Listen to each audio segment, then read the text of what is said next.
Maverick News presents The Rick Walker Show. Defrag your mind.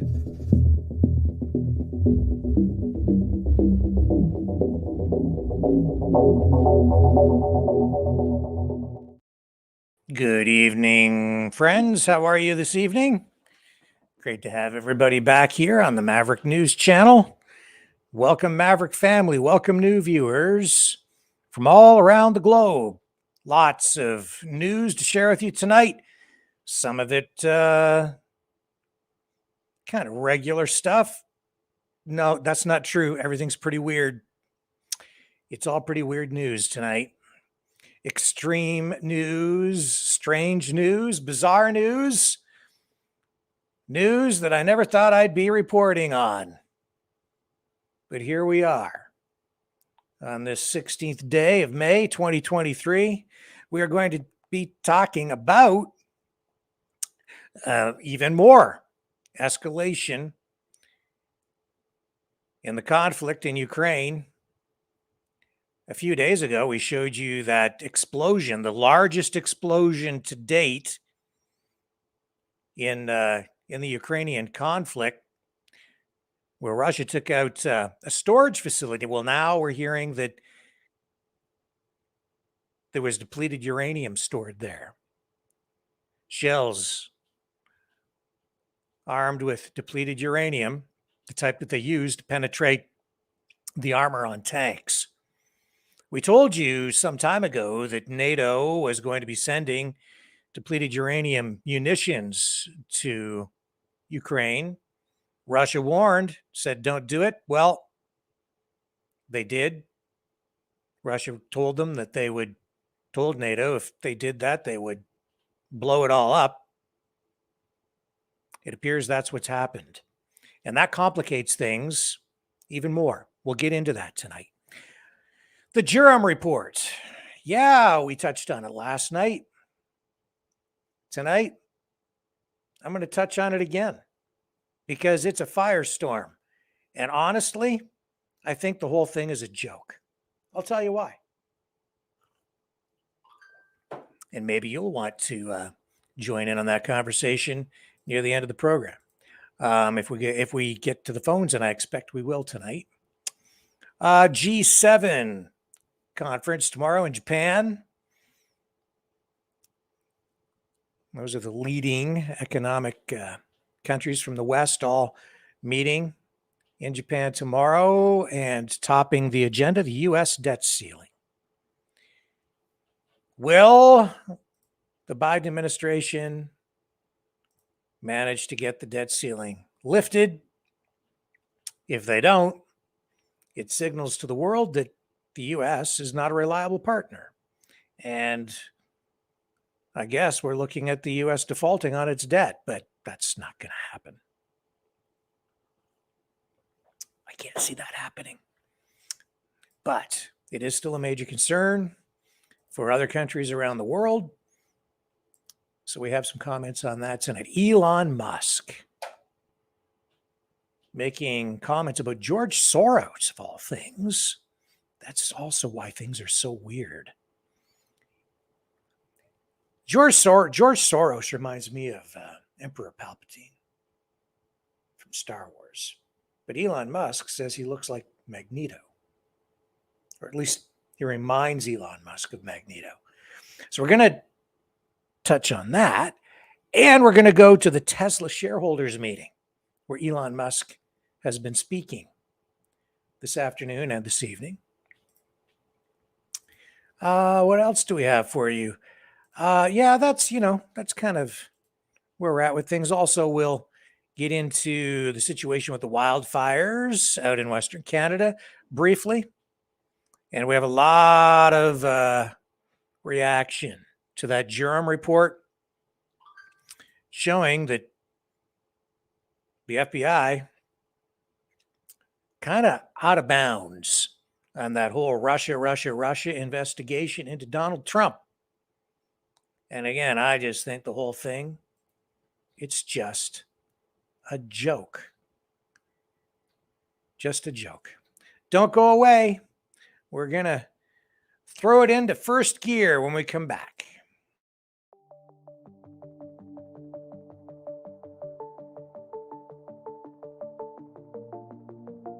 Greetings, brave Mavericks.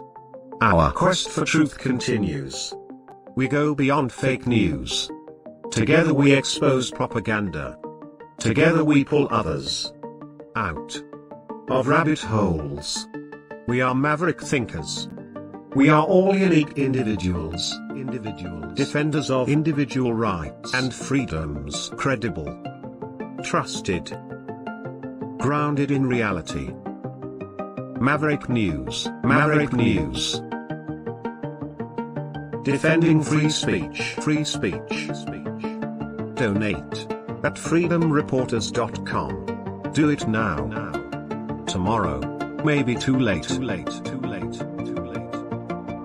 Maverick News. The world is watching.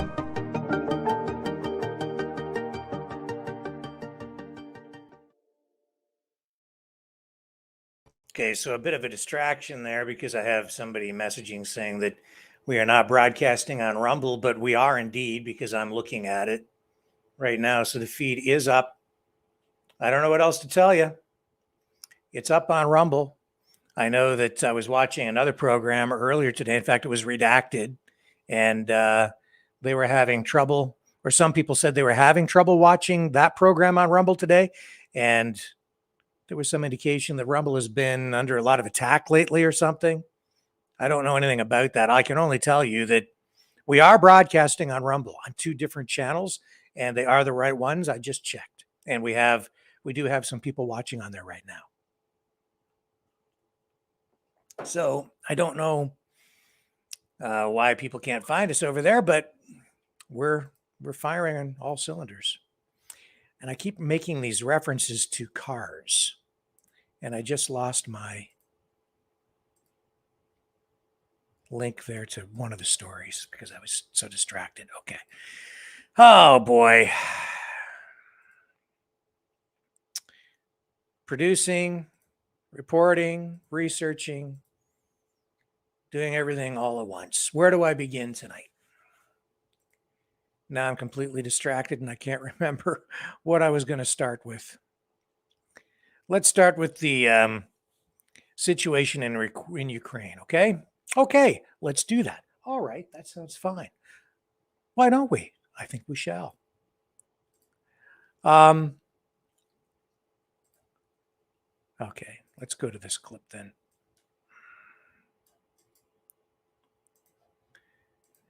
All right, the depleted uranium. A few days ago, we showed you this footage of this massive explosion in Ukraine. This was Russia hitting a storage facility. And here you can see this map. Gives you an indication of where it was located. Now we're hearing credible reports that suggest that storage facility was a stockpile for munitions with depleted uranium. If you don't know what that means, it's radioactive materials.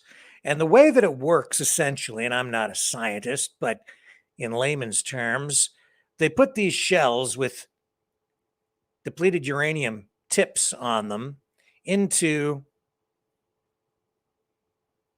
tanks and fire them at other armored vehicles like other tanks. And when the depleted uranium shell comes into contact at high speed with the armor, the depleted uranium heats up to, I think it's something like 14,000 degrees Kelvin is the temperature. And what it does is it essentially melts the metal on the armored vehicle, allowing the shell to penetrate and destroy.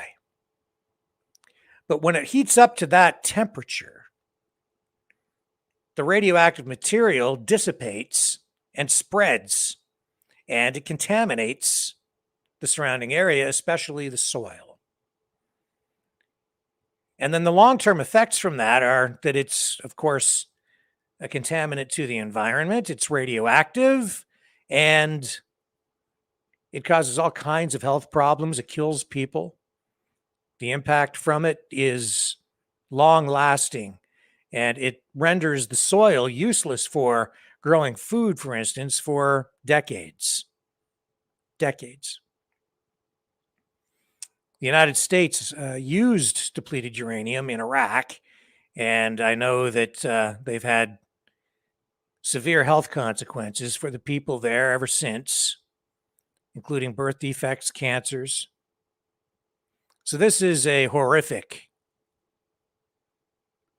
type of weapon to be using, and they have been preparing to use it there in Ukraine, training Ukrainian soldiers and storing a huge number of them in that facility. And again, we showed you the explosion. There it is. Huge mushroom cloud. We're now hearing that it was depleted uranium munitions that were stored in that facility.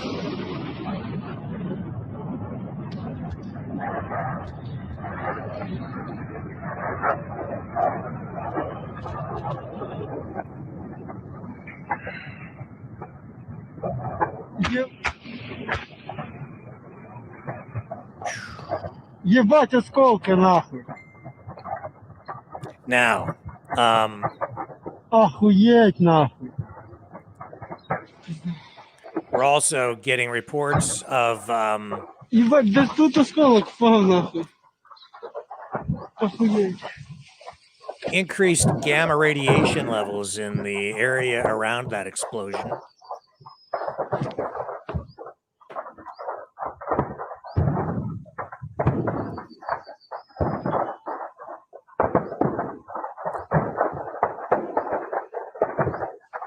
And this was several days ago.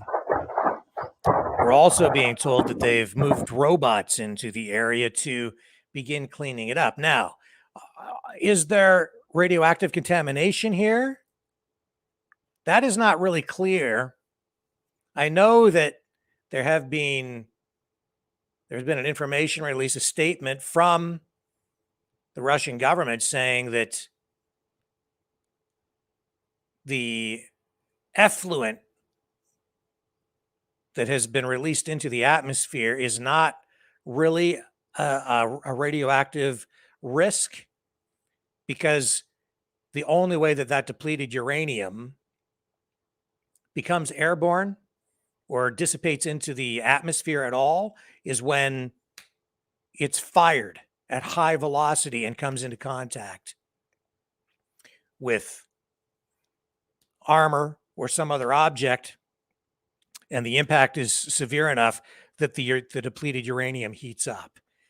Because of the way this explosion happens, the velocity isn't there, and so the depleted uranium does not heat up to that same temperature, and so the risk is not as high. Nevertheless, we are seeing reports of increased gamma radiation in the vicinity of that explosion, which raises the question, what was in there?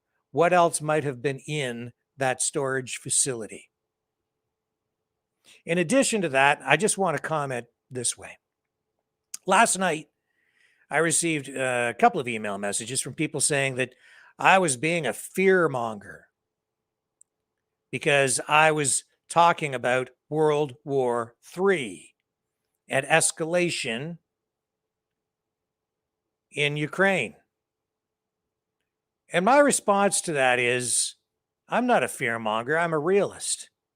And when I was talking yesterday about World War III, I was speaking in very real terms. And I stand again by every word that I said. And I'm doubling down on it here tonight. I'm not just spreading fear when I tell people that it would be wise to prepare for the worst. in light of this incident here, for instance.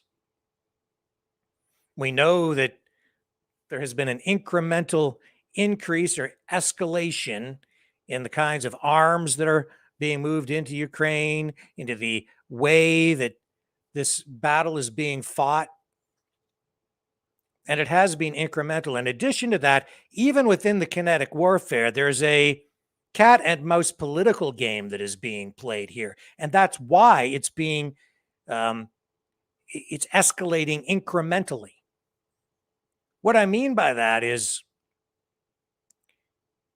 both sides are aware of public opinion.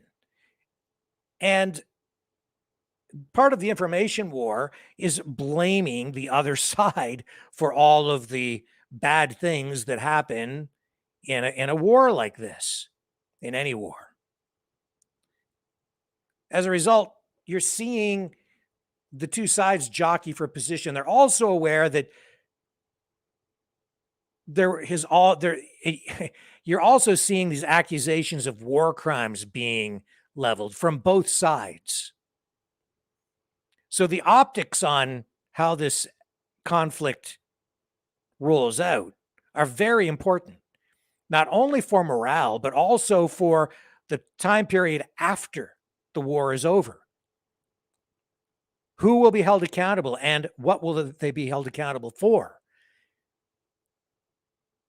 Both sides, but especially the side that loses.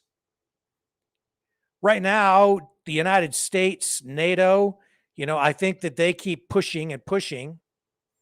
Russia being careful about pushing back, waiting until this moment to take out that munitions storage facility.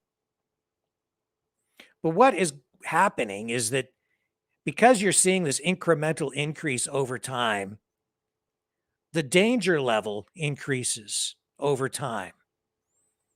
And we've seen evidence that you have U.S. troops, service personnel actually on the ground in Ukraine. Now, this explosion, depleted uranium munitions moved in, which were not there in the beginning of the conflict. So they're bringing in more sophisticated, higher power weaponry. And now we're hearing as well that, and we know that NATO is bringing in long-range missiles that will be capable of hitting targets inside Russian territory. That is also a major escalation. And Gina, I'm sorry, I know you're messaging me, but I am on the air and I cannot read the messages right now. I know that something's going on. And I'm sorry, I can't respond to you. Thank you, though. I appreciate your efforts. I'll try to look at it when we've got clips running. Gina's just trying to help me out here with probably the Rumble feed or whatever is going on. I don't know. But I do see that we do have people watching. We are definitely on the air, and I will continue.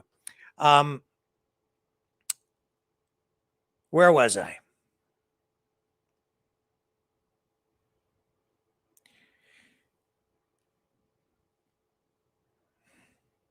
What's likely to happen here, folks, is the same thing that's happened in every conflict through history. We are one incident away from a major escalation where this will no longer be a thinly veiled pseudo proxy war. We're already in an actual head-to-head conflict between Russia and NATO forces. That's really what this is.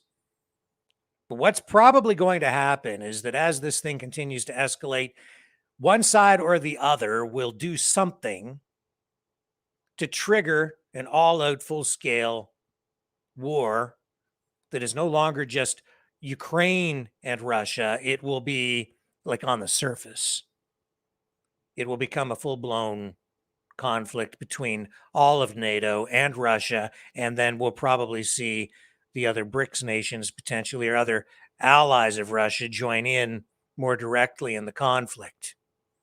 And we're already on thin ice with China because of the conflict over Taiwan. Iran is involved in this as well, supplying drones to Russia, clearly on side. This thing is going to escalate, whether it's Russia hitting some sort of a U.S.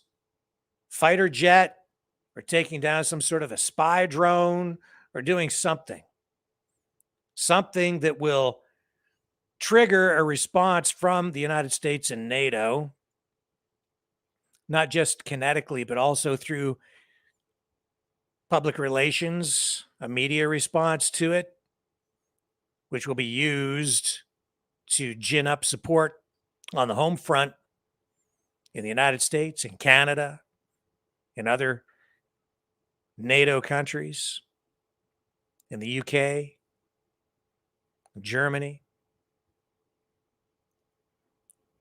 and all these different NATO countries are one at a time sort of throwing more munitions, more weapons at the Russians, giving the weapons to the Ukrainians so that they can escalate the war just a little bit more. So Russia's fighting this war on the ground in Ukraine, but really they're fighting on multiple fronts against many countries alone, pretty much at this point. And we're in World War III right now. These folks who messaged last night and accused me of being a fearmonger, I'm sorry, but we're already in a third world war. It's an economic war. It is a kinetic war in Ukraine. It's a cultural war.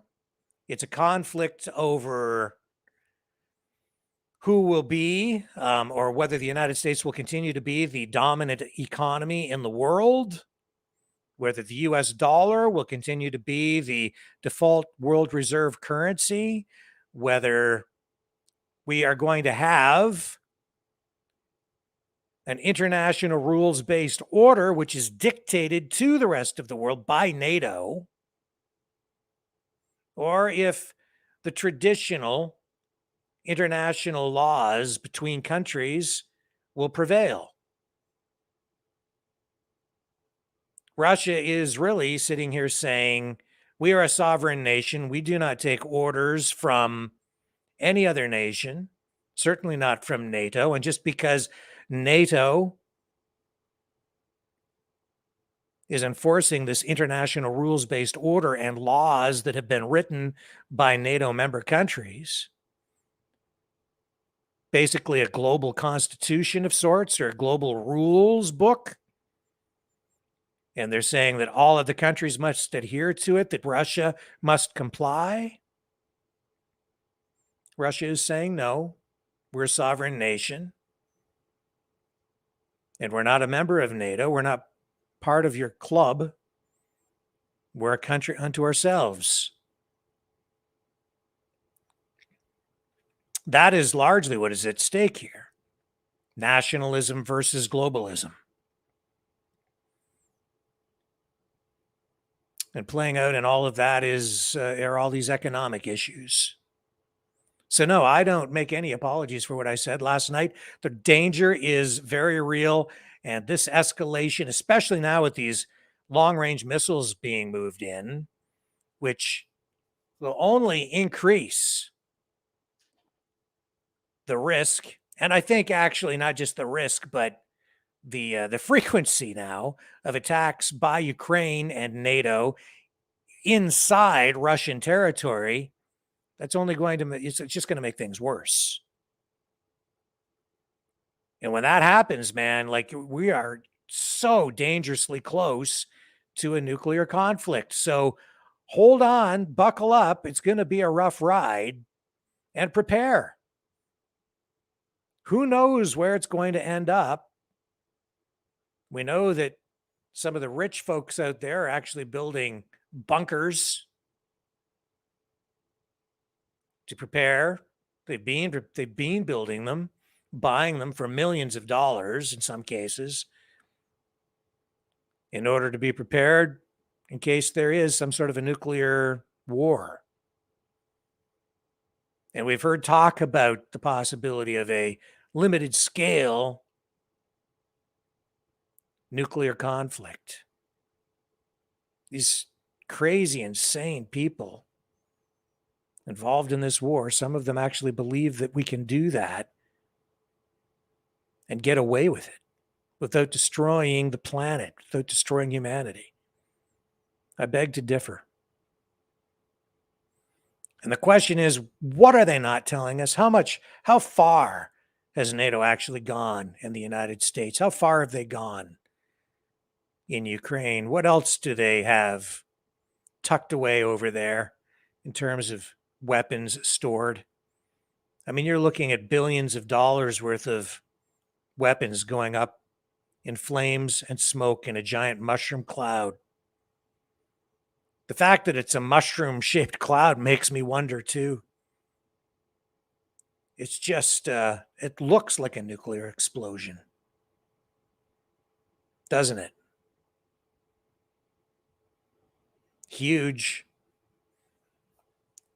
However, it's clearly not it certainly was not an explosion created by a major nuclear weapon. The devastation would have been many times greater than that. But look at the size of that, nevertheless.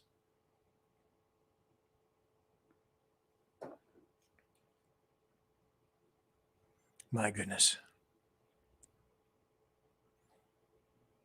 So yeah, man, I'm not taking it back. Here's depleted uranium, the tank buster's weapon of choice. Shows you what these weapons look like, how they work. You have a propellant charge, a sabot, penetrator made of depleted uranium, nearly twice as dense as lead. And then, as I say, when it hits the target, it heats up to about 14,000 degrees Kelvin and melts the tank armor, weakens it, essentially, allowing the munition to actually penetrate and go through the metal, the armor.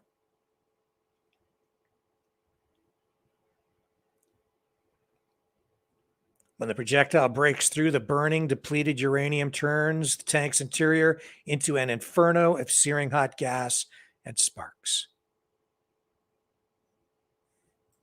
Devastating. And then the depleted uranium, which is radioactive, is spread over the area, and it contaminates everything around it, creating a major health hazard. Birth defects, cancers especially. Those are the things that are seen after the fact. Anybody living in that area. And this, I don't know. This explosion now, I guess we'll have to wait and find out more as time goes on to determine if this represents any kind of radioactive threat to the people who live around that area. And yeah, I mean, I said that tonight's news was strange and weird. This is strange, weird. This is not normal for human beings. Well, maybe it is. And maybe that's the problem. Maybe we are a barbaric species after all. Not so refined and sophisticated and civilized as we would like to think. Scary. That's where we stand tonight in Ukraine.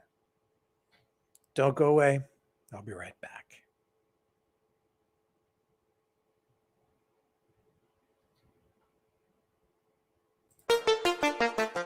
The New World Order. Government overreach. The Great Reset. Mainstream media lies. Now more than ever, independent voices are needed. Donate now at freedomreporters.com. That's freedomreporters.com. Maverick News. The antivirus program for your mind. Everyone, and thank you for joining in Wildfires.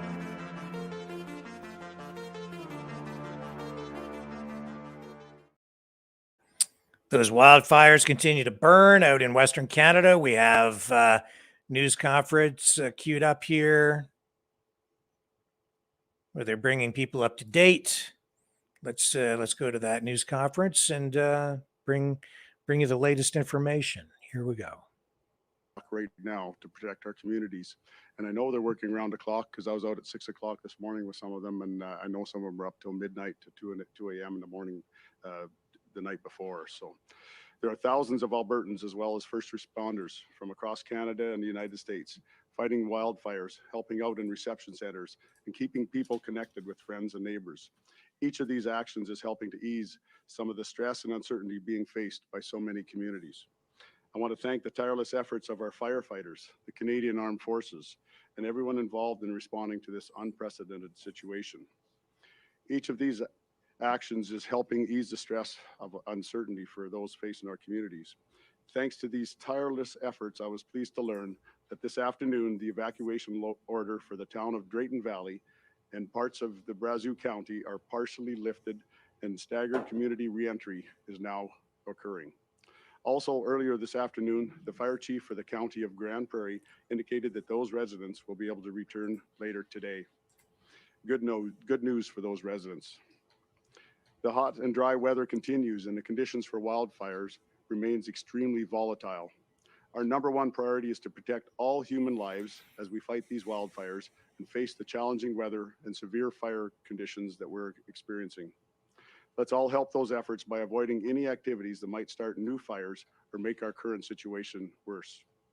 As you may or may not know, I live near the WWIII region. My heart is with my friends, neighbors, and community who have recently been evacuated from their homes. My thoughts are also with those from other parts of the province who have also had to endure what my community is going through right now. For everyone who has evacuated, please know that supports are available. Visit alberta.ca/emergency or call 310-4455 for information on supports, including evacuation payments. And if you're struggling with your mental health, please call or text info to 211 to be connected to digital or local support services near you.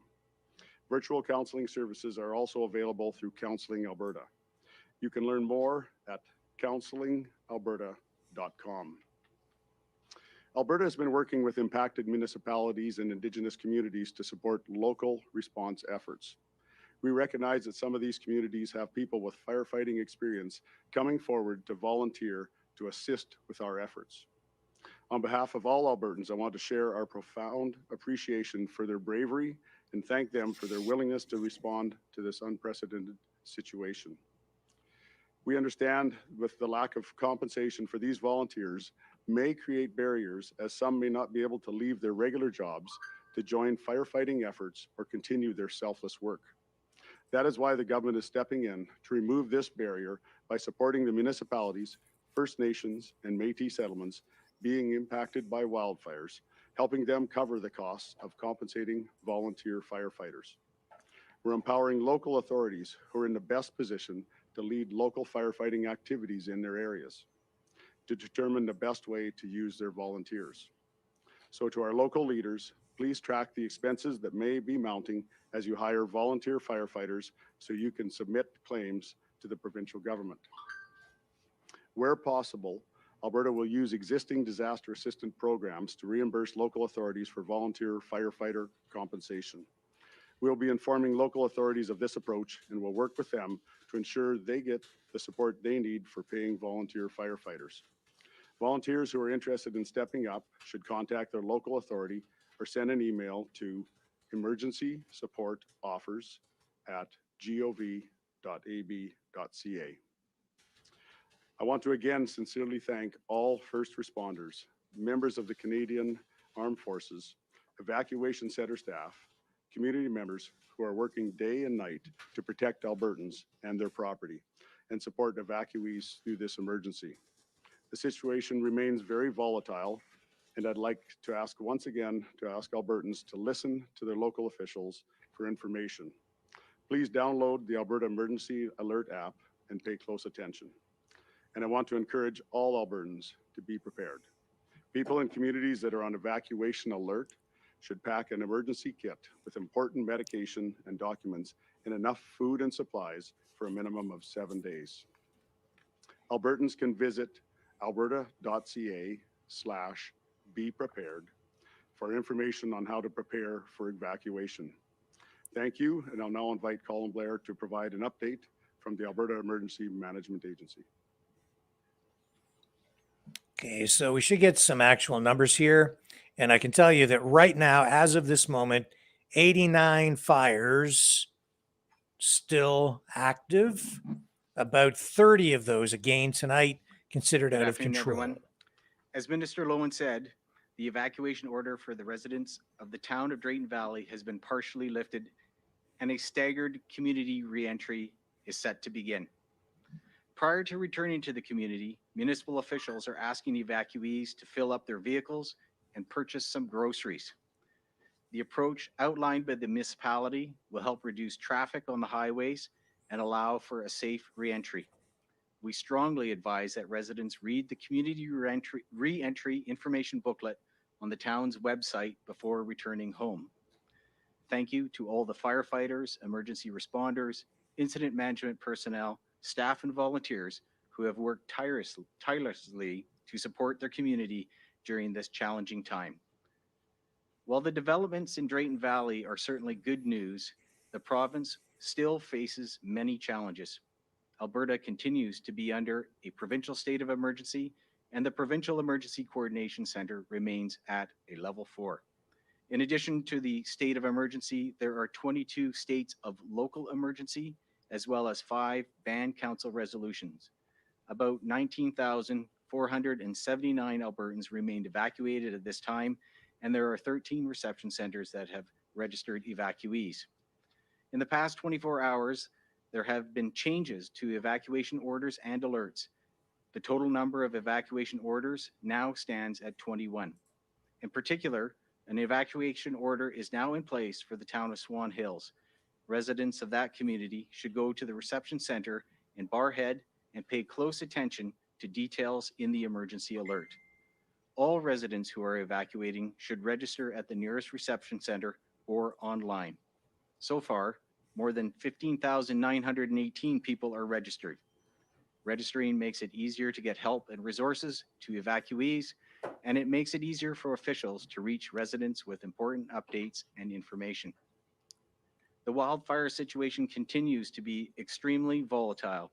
Hot and dry conditions continue in much of the province and pose a significant threat to many communities. Fire bans are in effect throughout most of Alberta. People need to be aware of and follow fire bans. Smoke is affecting the air quality and visibility throughout Alberta.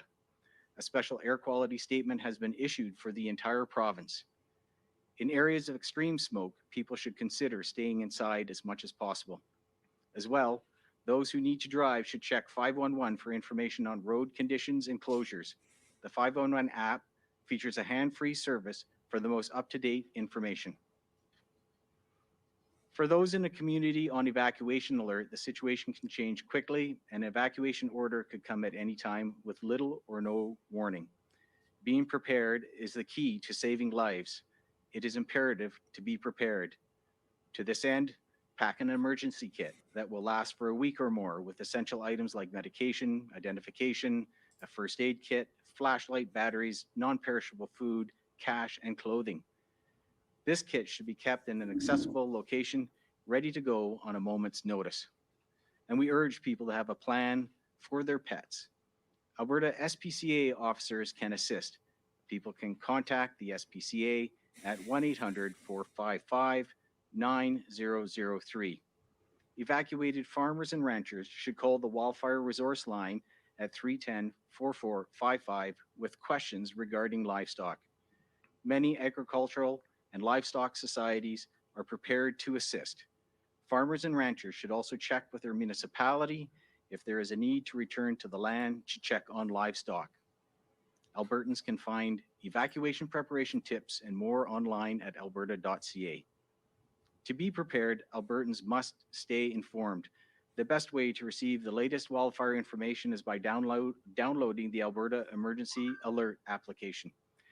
Everyone in potentially impacted communities should pay attention to emergency alerts and listen to local news updates, and make sure the information is from trusted and verified sources. In addition to downloading the Alberta Emergency Alert app, they should follow their local authorities' social media accounts and other notification messages. We are doing all we can to protect communities at risk, but all Albertans need to remain vigilant and closely follow updates on the current wildfire situation. It is critical for all of us to comply with all fire bans and stay connected with our local authorities. Finally, I want to remind evacuees that we will have a nightly telephone town hall they can join. The call begins at 7:30 p.m. and are a great opportunity for evacuees to get information they need. They can join the town hall by calling 1-833-380-0691. Thank you, and I will now turn things over to Christy from Alberta Wildfire for more information on the provincial wildfire situation. We'll stick with it for just a minute longer, see what relevant information Thank she you, provides.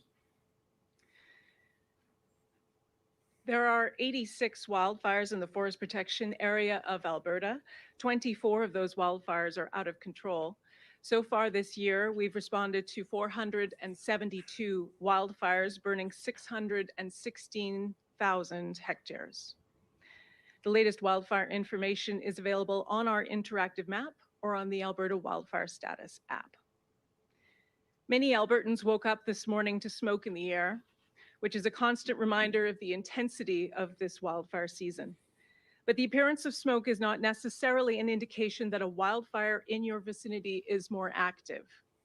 Smoke can travel long distances, and you can see where the smoke is coming from on websites like firesmoke.ca. Smoke has actually offered some help to create cooler conditions in some areas, and so far today, our wildfires have been slightly less active than anticipated. We're seeing a continuation of gusty northwest winds today that will continue to affect smoke movement in the province. Under these conditions, we did see some growth on a number of wildfires yesterday, particularly in the areas north and west of Edmonton, and it's been keeping firefighters hard at work. Joining the 900 firefighters assisting us from other agencies are 60 more arriving from Ontario today. We have the ability to bring in more help, not only from other provinces, but other countries if we need to. The wildfire landscape is still changing as we see some wildfires contained and others starting up. With no significant rain expected in the coming days, we ask all Albertans to respect the fire bans and restrictions in place across the province. These are actions every Albertan can take to help us manage this wildfire situation. Thank you. Thank you, Christy. We have no reporters in the room, so we will go to the phone lines first. Each reporter will have one question and one follow-up. Please note, in addition to our speakers, we also have Sean Iwaziak from Municipal Affairs, who can speak to the volunteer firefighter payments, and Dr. Laura McDougall and Stacey Greeting from Alberta Health Services on the phone, who can answer any questions regarding air quality issues. Operator, could you please put through the first caller? I think your first question is from Alana Smith, Globe and Mail. Hi, thanks for taking my question. This morning, an email from Alberta Public Service Commissioner Tim Grant was sent to provincial employees asking those with firefighting experience to join the fight against wildfires. So I think my question is for Christy. I'm wondering how comfortable fire officials are with the call out for citizen firefighters.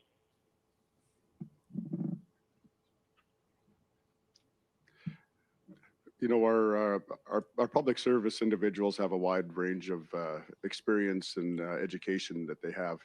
And the call out is obviously a volunteer call out for any of them that would like to join in our fight against wildfires. So I think they can make the choice on that. It's not anything where they're being coerced at all to do this. But some of them have that experience, and I think some of them may take us up on that offer to be able to help their fellow Albertans. They all have important jobs they're doing now, but fighting fires is important right now too. I think Christy has something to add, Minister. I'll just add that from early on in this wildfire situation, we have been bringing in additional resources and help where we can find it. This announcement certainly complements the request that has already been made to all Albertans with wildfire fighting experience to contact the email from AEMA and have their skills evaluated to see how we can put them to work fighting fire. And do you have a follow-up question, Alana? I do, yes. I know we've asked this before, but is there anyone able to give us an update on property damage or if there are any injuries that have been reported as a result of wildfires, and not to residents or firefighters that are attacking the blazes?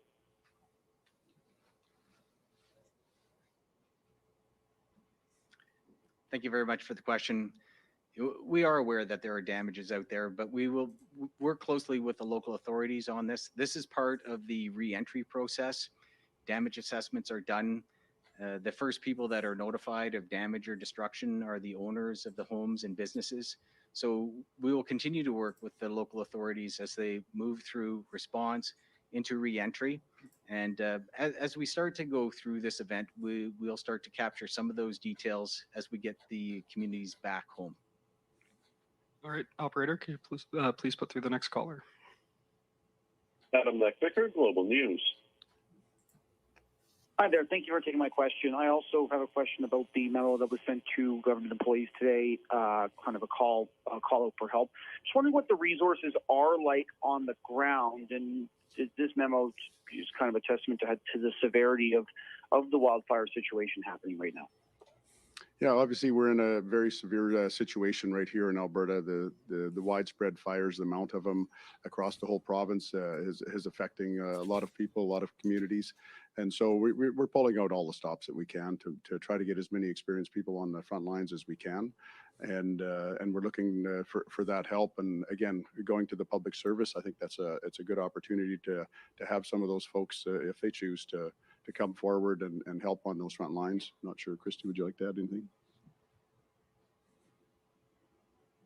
I can confirm that we have a combined total of 2,500 folks working on fire here in Alberta, and that includes Alberta Wildfire staff and the additional resources that we've brought in from other agencies as well. We do have requests in for more. Certainly, there's something we need to keep top of mind is ensuring that firefighters have a chance to rest and recuperate and come back, and that is one of the things that we have been one of the ways we've been using these additional resources coming in from outside the province to assist with incident management teams and ensure that the folks out there fighting the fire are always full of energy and able to do their best. Great. And do you have a follow-up, Adam? Yeah, thanks a lot for the answer, folks. The follow-up question, I guess, is how is the government and officials making sure that the folks that do step forward and say they want to step up and help, make sure they do have the proper qualifications and training, and make sure that they are going to be safe out there if they do get sent out on the front lines of the fire? Yeah, so everybody that comes forward in a situation like this will be asked for their experience, and if there needs to be any kind of upgrading to their training, then that can happen too. So we're looking at each individual one at a time to see what their qualifications are and where we can best use them. And again, if they need any upgrading, we're willing to do that too. Great. Operator, could you please put through the next caller? Nicole Weisberg, CTV. Hi, thanks for taking my question. I just wanted to ask about the wind forecast and sort of how the changing winds have been impacting things. It's because some people are being let back. Did that actually help in areas like Drayton Valley with the changing winds? And then obviously Swan Hills is being evacuated now. So is that hurting in some areas? And then I believe there's a forecast for another change in winds later this week. And are you watching that, and how do you think this will impact things? Yeah, we do have people watching the weather constantly and predicting what will be happening in the future. Of course, the accuracy is really good up to about 3 days, and beyond that, it can be a little bit tough to predict. When it comes to how it's affecting the communities, sometimes these wind changes have actually taken the fire away from communities, and sometimes it's taking it towards. So there's been both good and bad in these changes. We always hope for lower temperatures, higher humidity, and less wind. But we're not always getting that. In fact, that's not been the norm so far this season. I'm not sure, Christy, if you'd like to add some. That's correct. The changing winds have been detrimental or beneficial to different wildfires depending on the location in proximity to the community. So certainly, I mentioned yesterday, we have been watching those winds very, very carefully. We had hourly updates on the movement of the cold front, so we know exactly what to expect as to where those winds are blowing. Happy to say we are going to be expecting some lighter wind activity. The wind will be dying down a bit today, which will be a boost to firefighters, but things can change quickly, and particularly when the wind is blowing in new directions. So we do have experts who are working on that and have an idea of where the winds are going to be changing and what areas we need to focus on.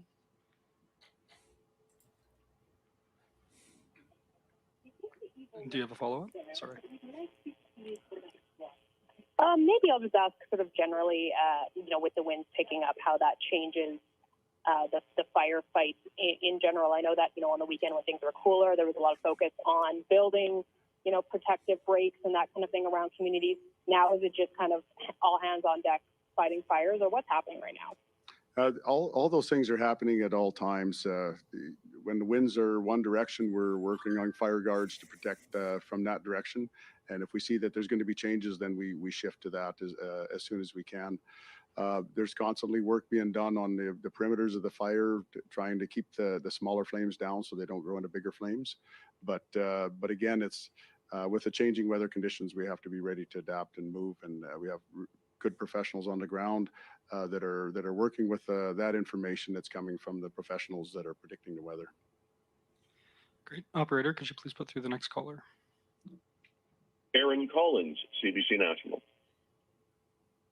Thanks for taking my question. So this is a question for the minister. There's generally a consensus among scientists that human-caused climate change makes forest fire seasons longer and much more extreme. You and the Premier have called this fire season unprecedented. So I'm wondering, do you think climate change has contributed to the wildfires burning in Alberta right now? There's no doubt that a changing climate has changed things in Alberta and around the world. We look at the number and intensity of the fires this year and the widespread fires that we have. It's something that we haven't seen before. In past years, we've had large fires that have burned in extensive areas, but this year we have multiple fires across the province. We're in definitely a high heat, low humidity situation here in Alberta right now, and we have to be able to adapt to that. I think as we go through this season and beyond, we'll be having to review things and make sure that we're on top of things moving ahead in the future. We're doing really well with the hand we've been dealt weather-wise, but again, we'll be constantly improving and working towards things in the future. Do you have a follow-up question? Yeah, just for clarification, do you believe that change in climate is caused by CO2 into the atmosphere? I guess you kind of broke up there a little bit. Could you repeat that one? Yeah, sure. I'm just curious if you think that you acknowledge that the climate is changing. I'm curious. He wants to know if you're on board with the whole climate that change man is causing that change in climate narrative, emitting man. CO2 into the atmosphere. Yeah, no, definitely man has a effect on our environment here. There's no doubt about that, and I think we have to be careful as we go forward and be conscious of the environment.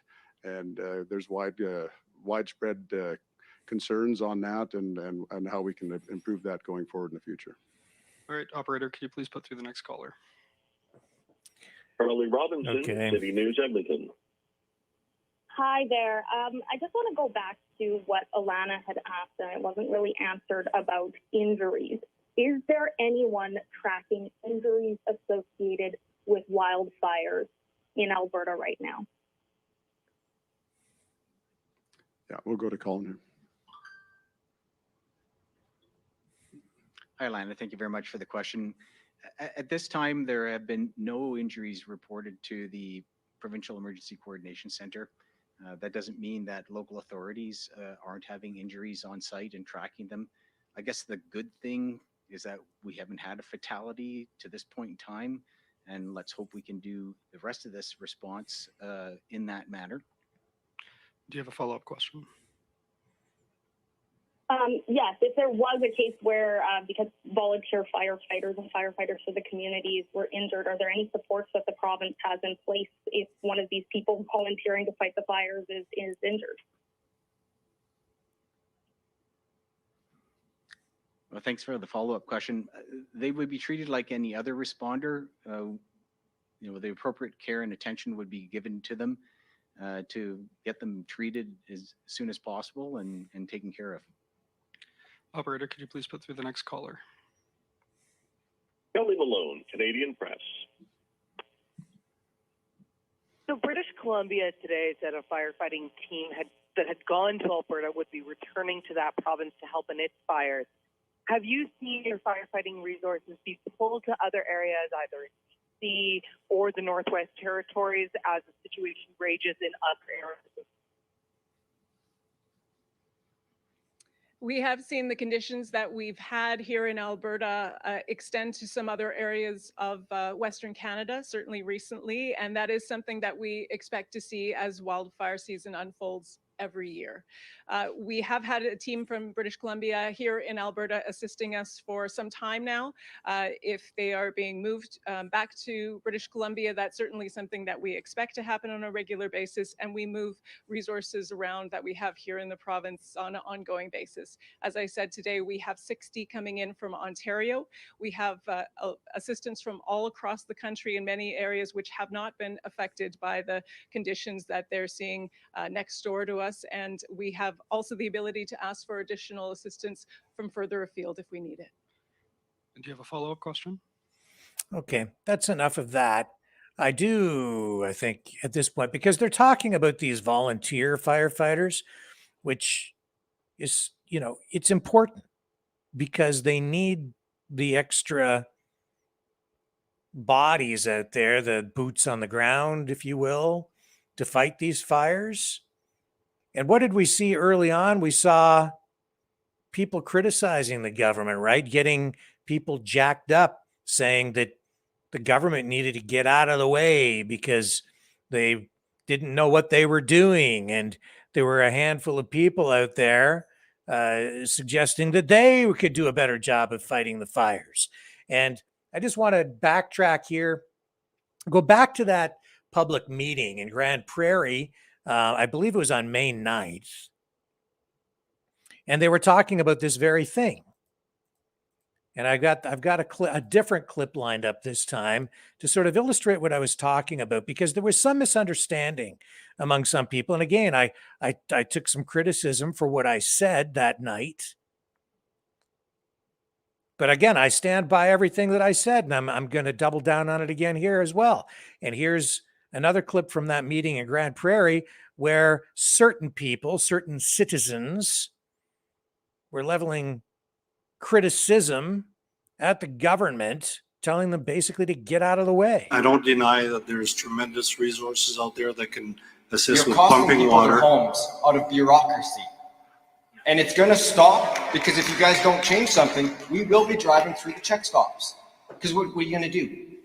You're going to arrest everybody for going to their homes and looking after their homes because you guys aren't looking after their homes? How about you got planes flying around and helicopters? You got a couple photos. Why don't post all the photos you have to show us the area? You're keeping us in the dark like children.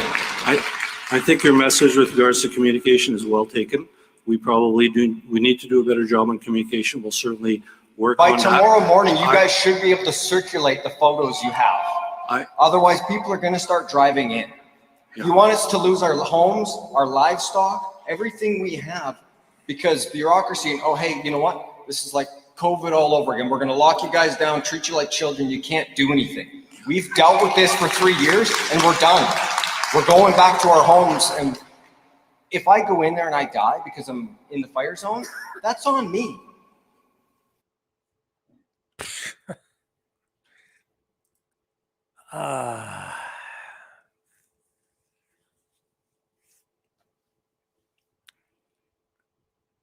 I guess it would be, wouldn't it? It would be on you. It would be on you. The government addressing this again tonight. They have issued an appeal for help. They're asking for volunteers to come forward if people are qualified to fight the fires, but they only want people out there fighting the fires if they have the proper training, because they want to keep people safe, including the people who are out there fighting the fires. It's not advisable. It's not wise to have people who know nothing about fighting fires out there fighting fires. I took a lot of criticism the other night from people who really took me to task. Again, a ton of hate mail coming to me because they're saying, oh, it's neighbors helping neighbors. Why don't you want neighbors to help neighbors to save homes? I'm all for neighbors helping neighbors, and I'm all for, doing everything you can do to save your home. But your home's no darn good to you if you're dead. And you can only go so far yourself to try to extinguish a fire to save your home. And if an evacuation order comes down, again, you would be well advised to listen to the authorities and get out of there, because they're telling you to do that because you're in danger. It's just that simple. There's no conspiracy that comes with that. They're looking out for you, trying to help you. And they are using volunteers. They are using trained volunteer firefighters to go in and fight these wildfires. And you just heard them say, as people come forward to volunteer, if they don't have adequate training, they can even provide additional training to bring people up to speed. So they are doing those things. But what is not helpful is people driving around on tractors out there. If they don't know what they're doing, it's not helpful to go around police barricades and disregard the safety measures that are in place, putting yourself in harm's way. Because when you do that, you're not just putting yourself at risk, you're putting other people at risk too. Because if you do get into trouble, someone's probably going to have to come in and rescue you. And a lot of bad things can happen if you drive around those police barricades. You could drive down the road and then have a couple of trees, burning trees, fall across a road, and you wouldn't be able to get back out, and you get caught possibly in behind the fire line, and you could get killed. A lot of different things could happen. You could have a tree fall on you while you're driving down the road because they're on fire and falling down. There are a lot of hazards in there that I probably haven't thought of because I'm not a trained firefighter. I just know that in a situation like this, well, some people think that everything is a darn conspiracy and that the government's out to get you. Sometimes that's just not the case. The police and the firefighters, they're on your side, man. They're out there looking out for you tonight. They're doing their very best. I'm sure of it. The government also doing their best. And I don't believe for 1 minute that the government went around intentionally setting all these fires, which was the narrative that was being sent back to me from the very beginning of this wildfire season, just days ago. Actually, a couple of weeks ago, even. That was the story that some people were being told, including me, getting the information back. Oh, it's the government. It's a big conspiracy. They're setting all these fires on purpose to make people lose their homes. They want them to lose their homes. They're driving all the people out. I'm sorry, I don't believe it for a minute. I just don't believe that for 1 minute. We've talked about how those fires get started, and yes, some of them are arson. But it doesn't mean the government is out there torching the forests. It's just not so. It's just not so. We need to keep our heads screwed on straight and not become part of the problem or make the problem worse. You want to work together? Work together. Work for a solution. Work with the cops. Work with the firefighters. Work with the emergency service personnel that are out there. Work with them. And if they tell you to stand over there, stand over there. It's not that complicated. And I know you want to maybe go in and try and save your house, but if they tell you it's not safe, it's not safe. It's just not safe. Simple as that. And I'm not saying that people shouldn't try to save their houses, that they shouldn't help their neighbors. That's not what I'm saying at all. What I am saying is follow the people with the training. The people who are out there, let them do their jobs. These people are saying, I'm going to go around all the police barricades if you don't do what we want. They're a problem. They really are. They could get people killed.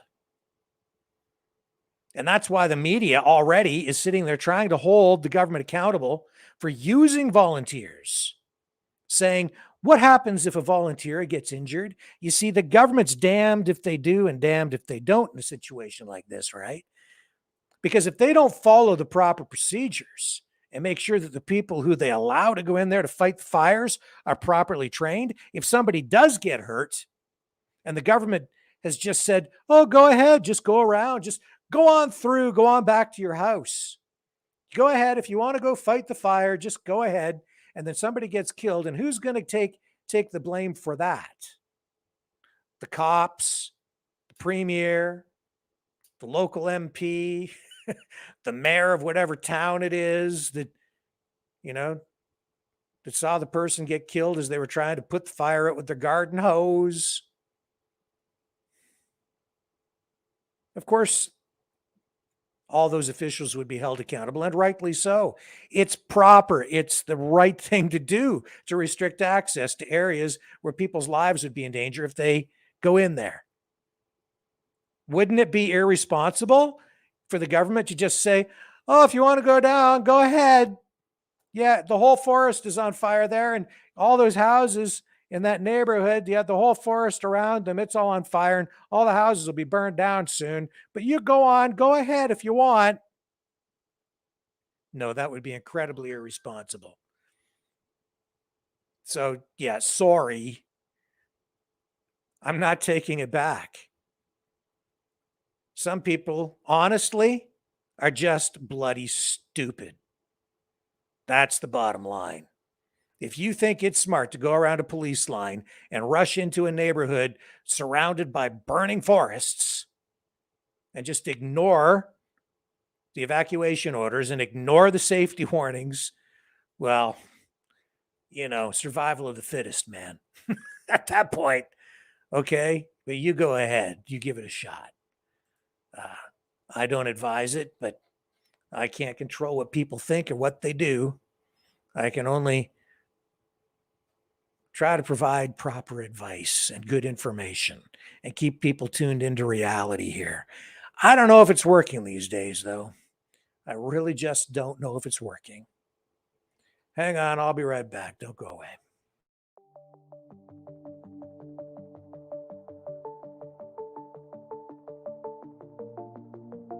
Greetings, brave Mavericks.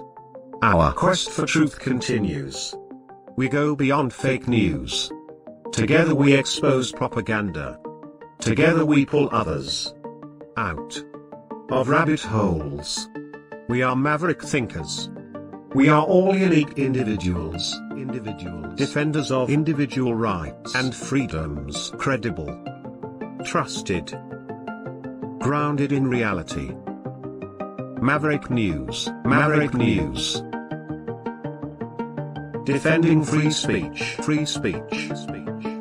Donate at freedomreporters.com. Do it now.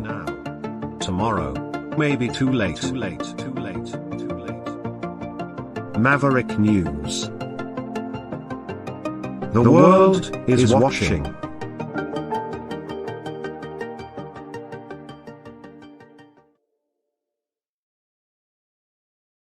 Okay, I'm back. Yeah, see, lots of people in the chat there calling me a moron. Yes, go ahead. Go ahead.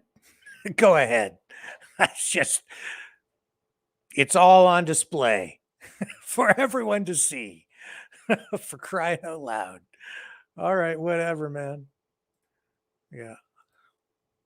Wow. I want to show you that smoke map thing. It gives you a pretty good indication of what people are living with out there tonight. Here it is.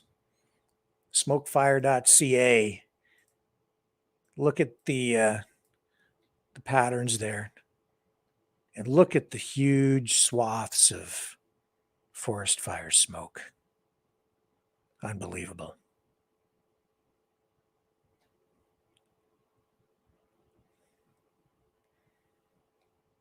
Yeah, it does spread over a very, very large area. Air quality not the best out there right now. So our thoughts are with the folks out in Western Canada as those wildfires continue to burn tonight. But we'll get through it. And as mentioned earlier, the great thing is no fatalities at this point. Nobody's been killed. Houses can be replaced, rebuilt. A human life? Nope. Keep everybody safe. Stay safe out there, folks. Keep your families safe. That's what you got to do. That's the focus. Elon Musk. I'm talking about weird news. This is weird news day today. My goodness. Elon Musk says George Soros reminds him of Magneto. What? I saw that today. I was like, what? Here it is. Here's his tweet. Soros reminds me of Magneto. But then that sets off a whole chain of comments. 36.7 million views. I mean, Elon Musk just says, I don't know, just says anything, and he gets 36 million views. George Soros reminds him of Magneto. But the thread on Twitter continued from there. And he says, he goes on in the thread and he says, George Soros actually hates humanity. So he's taking pot shots at George Soros. Some people, coming back saying, here's a guy who says Magneto's experiences during the Holocaust as a survivor shaped his perspective as well as his depth and empathy. Soros, also a Holocaust survivor, gets attacked nonstop for his good intentions, which some Americans think are bad merely because they disagree with him, I guess is what he says. And Musk fires back and says, you assume they are good intentions. They are not. He wants to erode the very fabric of civilization. Soros hates humanity.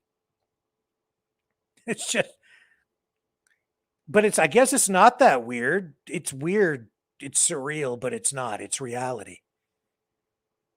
It's actually good to see, I think, Musk taking Soros to task here. But what a weird, it's just a little mind warping, right? Because it's just so dark. Just so dark. And then, of course, there's this clip, which also came out through the thread. Let me bring it up. This is, you may have seen this in the past, maybe not, but here's Canada's Deputy Prime Minister before she was in government interviewing George Soros. This is a long time ago, talking to George Soros about the economy. And just check this out, 2009. This goes all the way back to 2009. Chrystia Freeland. In the United States, how worried are you about the budget deficit and maybe about the possibility of inflation? Well, certainly a decline in the value of the dollar is necessary in order to compensate for the fact that the US economy will remain rather weak, will be a drag on the global economy. China will emerge as the motor replacing the US consumer. And of course, it's a smaller motor because the Chinese economy is much smaller. So the world economy will have less of a motor. So it will move forward slower than it has in the last 25 years. But China will be the engine driving it forward, and the US will be actually a drag that's being pulled along through a gradual decline in the value of the dollar. Okay, stop. So, isn't this interesting? We're managing a decline of the dollar. Why would this be a conspiracy theory? You have George Soros lining it out here, saying it's got to happen. It's going to happen. And that was in 2009. And gee, look what's happening. Exactly what he said was going to happen.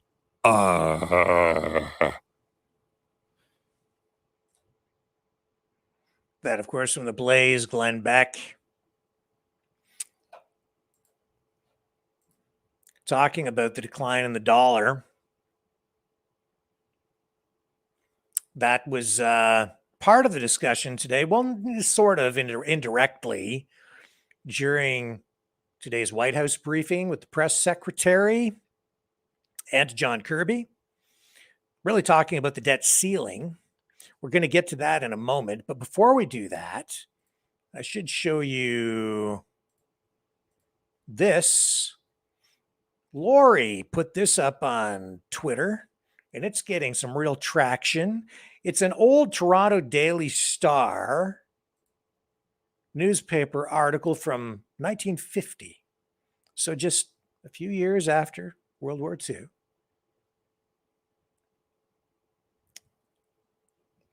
And I bring this up because Chrystia Freeland, before she got into government, practiced what she calls journalism, but what it really was rewriting some history. She engaged in journalism in Ukraine, where she really, in her work, if you go and look at what she was engaged in at the time, she was taking Nazi war crimes and rewriting the information to shift the blame to the Russians. True story. Well, the story I'm telling you is the true story of how she was rewriting the stories, rewriting the story of World War II, rewriting the history of fascism and Nazi collaborators and actual Nazis within Ukraine. About a week ago, was it a week ago, week and a half ago, I did a whole show on Nazis moving from Ukraine and Germany after World War II, not just to the United States, but to Canada. A lot of them. Out in Western Canada, Canada has the largest Ukrainian population outside of Ukraine itself. And a lot of those folks came here after World War II, and among them were some actual Nazis. And in fact, I know from working as a journalist back in the 80s and 90s that, back in the mid 80s to the late 80s, there were estimates of as many as 1,000 Nazi survivors living in Canada at the time. There were many attempts back in those days to bring them to justice through the Canadian legal system. Almost all of them failed. In the days and the weeks ahead, I hope to explore that more, to show you what happened back during that period of time, the opportunity to bring some of those Nazi war criminals to justice, I think has long since passed, because most of them have now since passed away. And those who escaped justice lived long, full, uneventful lives in secrecy here in Canada. It's kind of a blight on Canadian history, a stain. Years ago, I covered an actual Nazi or trial for a Nazi war criminal many, many years ago. And that case in itself was actually thrown out in the end because the accused was so old and so frail that as the trial dragged on, it was determined that he was no longer physically able to continue. So the trial was suspended, and a short time later, the man died. No actual conviction under Canadian law. And there are a wide range of reasons why justice was never actually served. But Lori posted this newspaper article from 1950 on Twitter, and man, it's on fire. Getting a lot of eyeballs on it. And the story here is about an explosion, a bomb, basically a kind of terrorist attack in Canada back in the 1950s. This was an attack, I believe, on a church, a gunpowder bomb. The headline here says, "Blame bomb on Ukrainians of Nazi butcher brigade." But just more evidence of the dark history that came after World War II, where the US and Canadian governments harbored actual Nazi war criminals.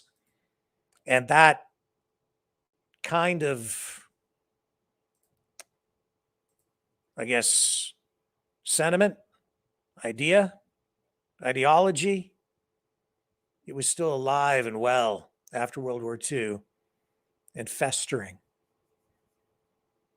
And there's more evidence of it, lest we forget as we witness these atrocities in Ukraine today. History rhyming, no doubt about it.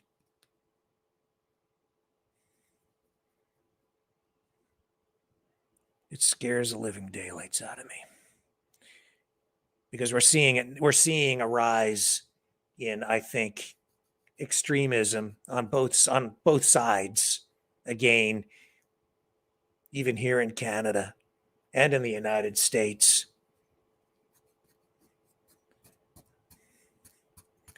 I'm not sure where it's going to leave us, but in many ways I see so many parallels, similarities, a repeat of what happened in Germany just prior to World War II, and it all seems to be playing out right in front of us in many of the same ways, right down to the drag queen story time conflicts.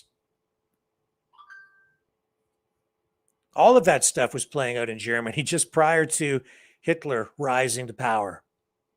It really was. Go check your history. That was one of the things that Hitler used to rally support. Moral issues. He looked at Berlin and said that it was a city of sin. And when he came to power, one of the first things he did was clean it up. For better or for worse, at the time, in the end, it wound up being for much worse. Here we go again.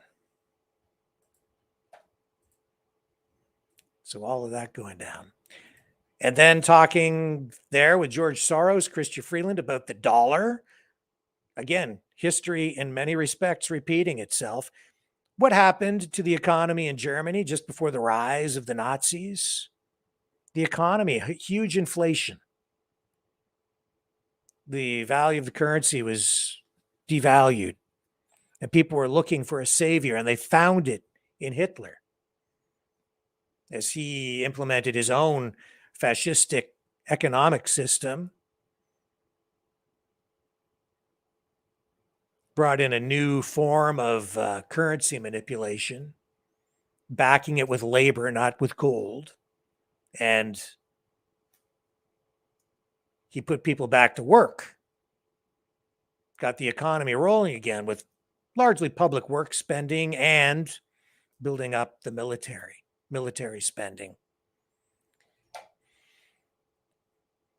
But there was a lot of inflation just prior to all of that happening, prior to the Nazis ascending to power.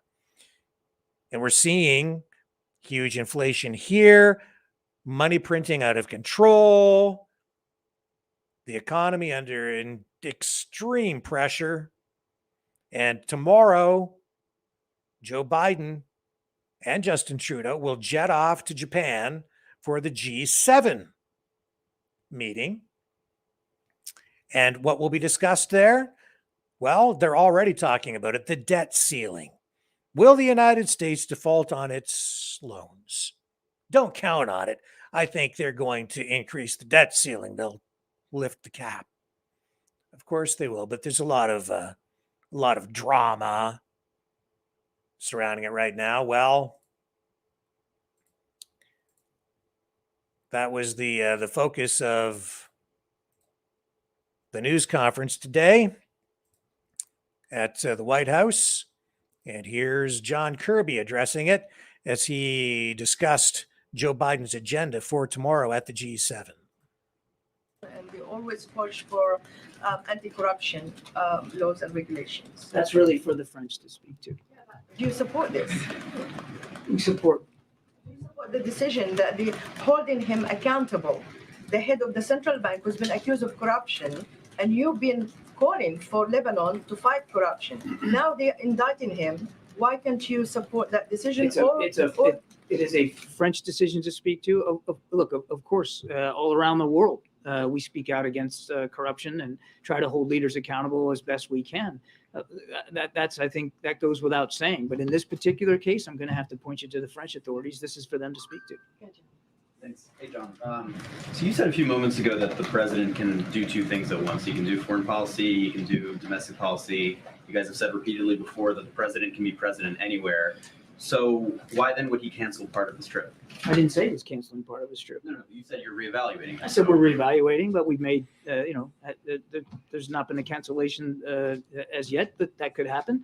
We'll see where it goes. I think, to get to, I think the gist of your question is, the president often has to make tough decisions about how and where he's going to spend his time. And as I think we've also made clear, Karine has made clear a gazillion times up here, how seriously the president takes this priority about defaulting on the national debt and what that says about the United States, not just here at home, but around the world, and how that can affect our own international reputation. Because there's countries like Russia and China that would love nothing more than for us to default. So they could point the finger and say, you see, the United States is not a stable, reliable partner. So that is a high priority, as it should be for the president. So look, we're going to reevaluate here the rest of the week after the G7, and we'll see where it goes. But if the trip gets truncated or changed or modified in any way, it should be nothing more than a statement of the president putting his priorities where he believes they need to be. And again, I want to say, we wouldn't have to have this conversation. I wouldn't have to answer these questions if Congress just did the right thing. Well, and to that point, though, you guys have been building up this trip, the Papua New Guinea, the historical significance of that, the Quad, and the extent to which it shows the importance of U.S. leadership in the Indo-Pacific at a moment of tensions with China. So if you were to cancel that portion of the trip, what message would that send to the region and about the United States' commitment to leadership in the Indo-Pacific? I think I answered that question before. Again, I don't want to get ahead of where we are, but modifying an overseas trip to deal with this particular issue, an issue which is central to our international standing around the world, that's the message, that we understand how important it is that the United States not only say we are, but prove we are a reliable, stable, strong partner for our allies and partners around the world. And that stems from, and the president understands this, it stems from the reliability of our ability to pay our debts. Thank you so much, Karine. Hi, John. Hey, hi. So what's going to be President Biden's message to the G7 leaders who are worried about the possibility of unprecedented default in the United States? And also another topic discussed here in DC today. Do you anticipate they will discuss artificial intelligence and also the chat GPT during the meetings there, and how can the U.S. work with other countries on this matter? So on your first question, the president's message to the G7 will continue to be, as I said to Jeremy, that the United States is a strong, reliable partner, and that he's working hard to get the debt ceiling raised, as it should be, because he understands the importance of that to our international reputation and our credibility, and that they don't need to worry about that part of it. And look, as I said in my opening statement, and it wasn't just some accidental line I threw in there. Since day one, the president has focused on revitalizing our vast alliances and our network of partnerships. No other nation in the world enjoys that network the way the United States does, and the president has put an awful lot of personal capital into revitalizing those partnerships. And just look what that has done. Just pick one thing. Look at Ukraine. The convening power of the United States under President Biden and what we've been able to do internationally for Ukraine. That needs to continue. Ukraine will be on the agenda, of course. So that will be the president's message. Now, as for AI and the chat function, I don't know if that specific application is going to come up, but you can expect that as in the course of the discussions that they will be having, that these leaders will have a chance to talk about science and technology and the importance of appropriate behavior in that space. Ukraine, just very quickly follow up. Okay. Okay, enough of that.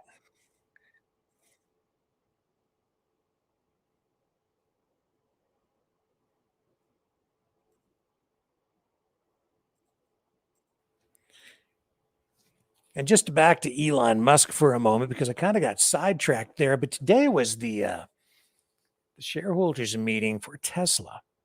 And Elon had quite a lot to say and answered a lot of questions and actually responded, not just with answers to some of the questions from stakeholders and shareholders, but actually made some promises to them. For instance, some people were there and asking questions about why Tesla isn't advertising more. And he said he would. He said, I think that might not be a bad idea. Maybe the time has come for Tesla to actually start to advertise. Some other interesting tidbits came out of the shareholders meeting today, with Elon saying that Tesla automobiles, there's still a perception that they are very expensive. But he says in reality, they're kind of on par and even priced below the average price for an automobile in the North American market now. And he says they're trying to change that perception. Now, my view on it is a little bit different, because I think that the true cost of an electric car is hidden because of all the subsidies that are leveled at and given to every level of production and consumption of the product. But that being said, Elon Musk had some other interesting things to say. Here he is at the shareholders meeting now. I've got this queued up, and he's going to talk about sustainability and the industry, whether it's actually able to produce the batteries that will be needed for the electric vehicles, and also addresses concerns about electricity and the power that's going to be needed as well. I just want to say I love you guys. Well, we've got a lot of great news to talk about today. The Tesla team has done an incredible job of executing over the past year, and we have many exciting years ahead of us. So, yeah.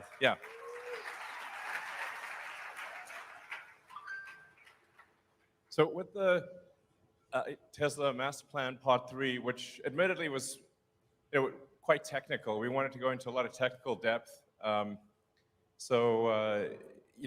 was clear that what we were saying was not just, were not merely assertions, but that they were backed up with physics and with real data, that it's realistic. And with the Master Plan Part 3, we want to basically, the goal is to give people hope, realistic hope, and maybe hope's even the wrong word, but simply to say that there is a path to a fully sustainable global economy, that we are on that path, that we are accelerating that path, and that so long as we don't get complacent about it, it will happen.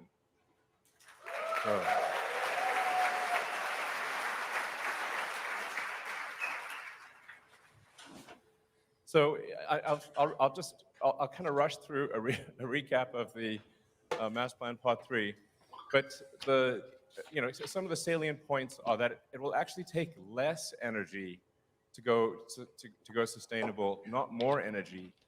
It's actually more and some of these things may sound very obvious, but it's more energy efficient to go sustainable, not less. There's less mining that is required for a sustainable energy economy, not more. Also very important.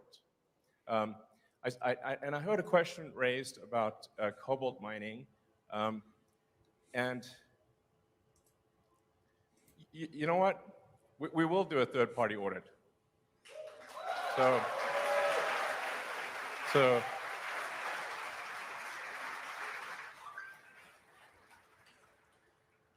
in fact, we'll put a webcam on the mine. And if anybody sees any children, please let us know. I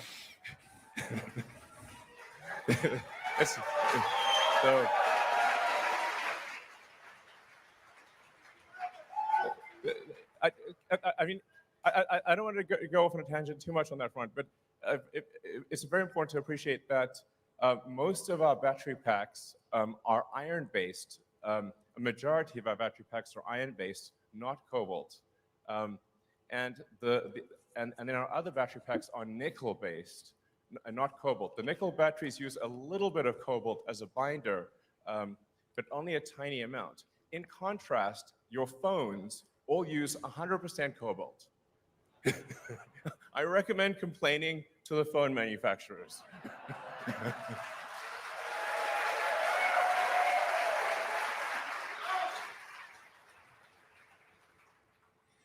But even for the small amount of cobalt that we do use, we will make sure 6 ways to Sunday that no child labor is being exploited. Obviously, we're a company that cares a lot about doing the right thing, and we don't want to delude ourselves or delude anyone else. So, yeah, kind of.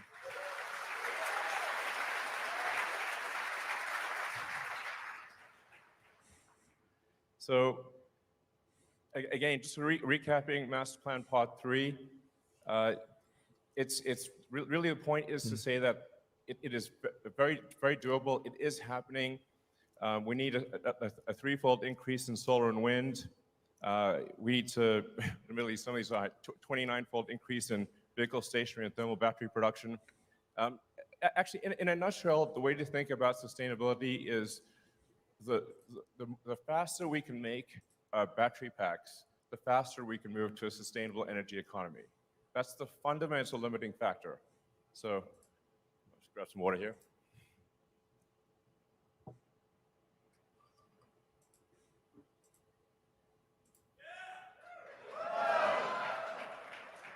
So, yeah, I can't emphasize that point enough. The rate of lithium-ion battery production fundamentally decides the rate at which the world transitions to sustainability, because the batteries are needed for all forms of transport and for stationary storage, given the intermittent nature of solar and wind power.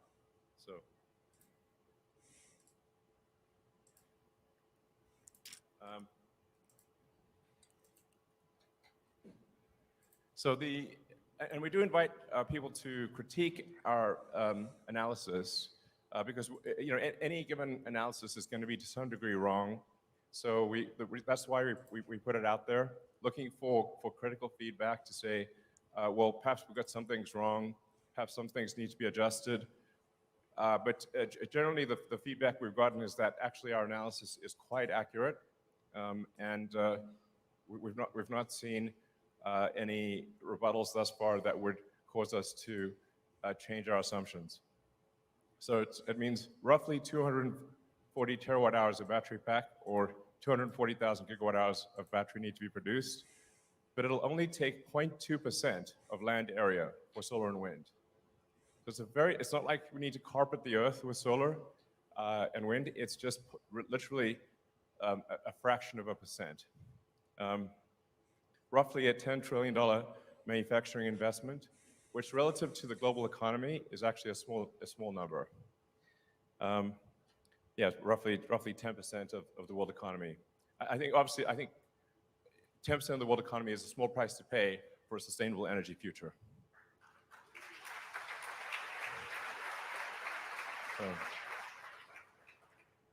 It's also true that even when factoring in the cost or the emissions required to produce an electric vehicle, which for now are a little higher than gasoline vehicles, when you look at the emissions over time, electric vehicles absolutely win by a long shot. And as we're seeing, the cost and the emissions required to produce an electric vehicle are dropping rapidly over time. And we're going to get to the point where an electric vehicle is cheaper than a gasoline vehicle.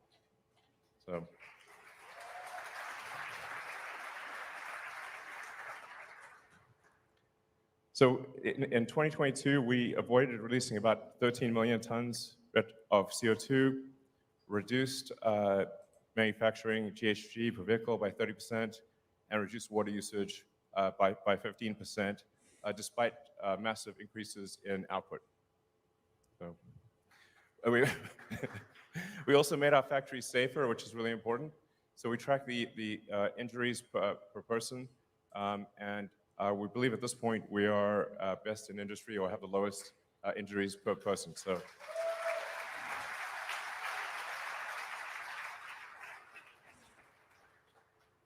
We're now actually quite a big company from a headcount standpoint. This is our direct employment number. So this does not count contractors.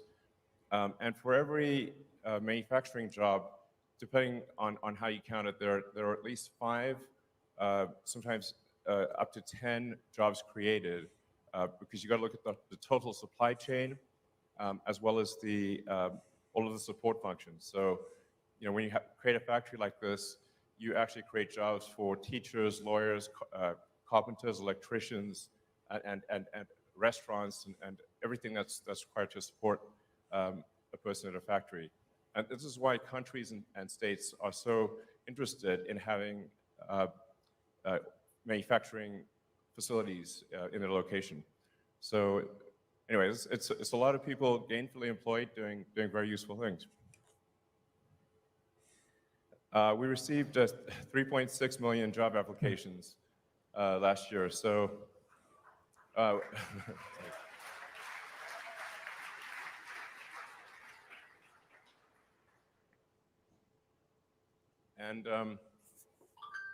and once again, the top 2 most desired companies for engineers on Earth were SpaceX and Tesla. So,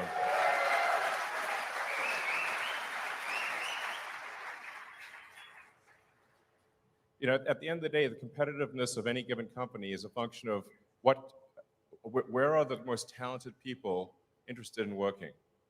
That is the team that's going to win. In fact, I'd say this is generally the case. If you look at any given company and say, where are the most smartest, most driven people going to work, that company is going to win. So whether it's Tesla or any other company. We're also excited to announce our next-gen drive unit, which is a big reduction in silicon carbide. It's half the factory space.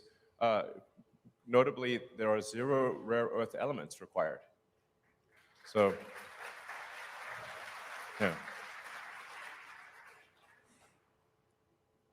And we're also changing to a 48 volt low voltage architecture in the car. So, for the, yeah, this is a big deal actually. So the cars have been operating with 12 volt batteries for basically about a century. So for the first time in, I think, over 100 years, we're actually going to change from 12 volt voltage of, outside of the drivetrain to a 48 volt architecture. And to first approximation, that means we need only about a quarter as much copper for in the car as would be needed for a 12 volt battery. So that's a big deal because people are often worried about, is there enough copper? Yes, there is. So.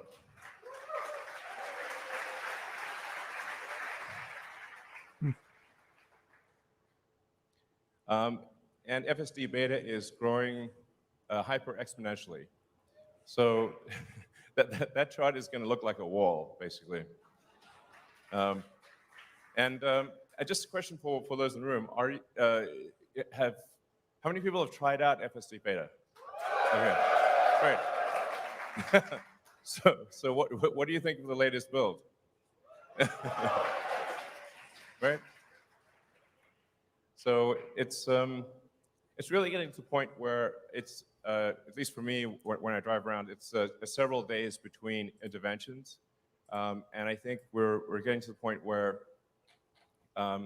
there's really just one last piece of the system that needs to be a neural net, which is the planning and control function. And so we expect to have that last piece become neural net, so it'll be end-to-end from video in to control out as a neural net. And yeah, so the thing to appreciate is it's not that full self-driving will be as good as a person. It will be much, much better, like a lot, like over time, and 10 times safer than a person. It's not even going to be a contest, frankly. So this is a really big deal. And I think some people realize it, I think you guys probably realize it, but being able to do a software update and have several million cars suddenly go from manual driving to autonomous, I think will be the single biggest asset value increase in history. So.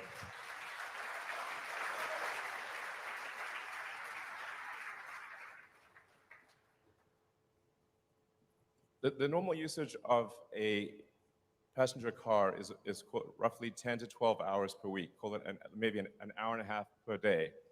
And when you drive around, you see lots of cars just parked in parking lots because out of the 168 hours in a week, they're using less than 10%, maybe 7% of the hours of the week a car is in use. But once it is autonomous, it can be used probably, I don't know, 50 hours a week, maybe more. So it is effectively a 5-fold increase in the value of a car overnight. I'm actually surprised that so few people realize this, or maybe they just don't believe it's real, but it is. So this is really an insanely big deal. We're also the largest EV maker in the world. So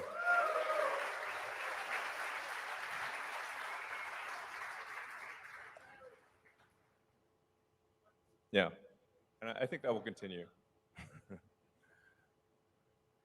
And while at the same time being the highest margin of any car maker in the world.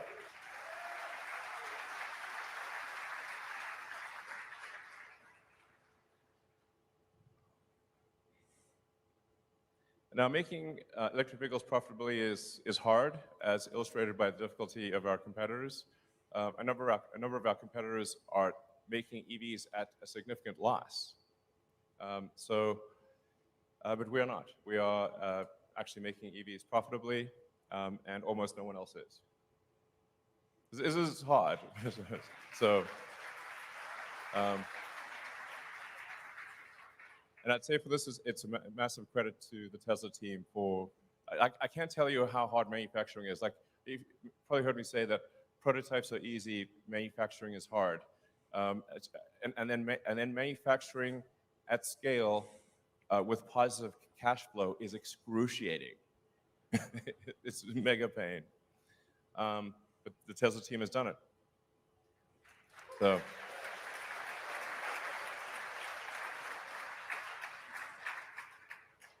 And as you can see, our free cash flow per year has been increasing steadily.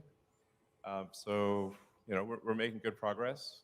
I mean, it should be said that, and I've made some of these comments, that that interest rates make have a very big effect on the affordability of cars.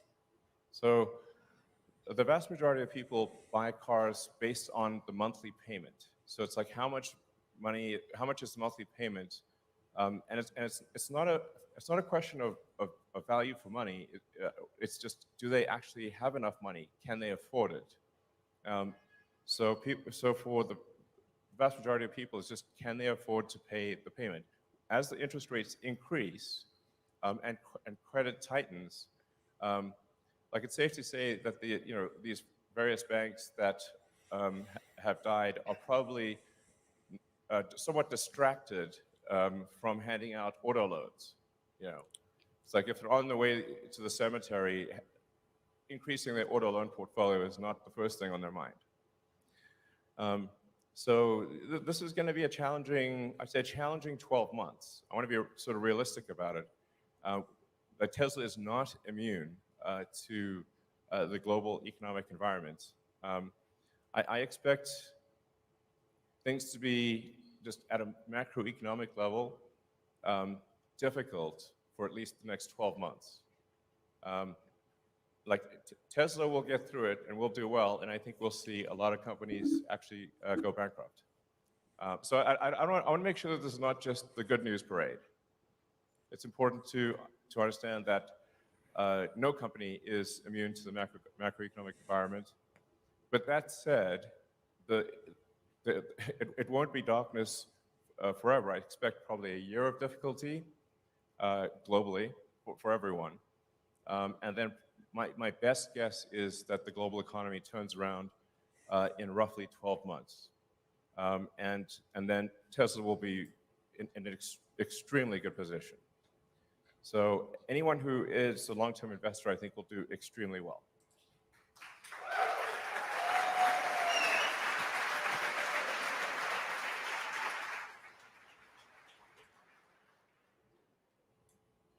And here I want to give a big shout out to the Tesla internal software team. Okay. That'll be enough of Elon for one night. But some pretty interesting stuff there.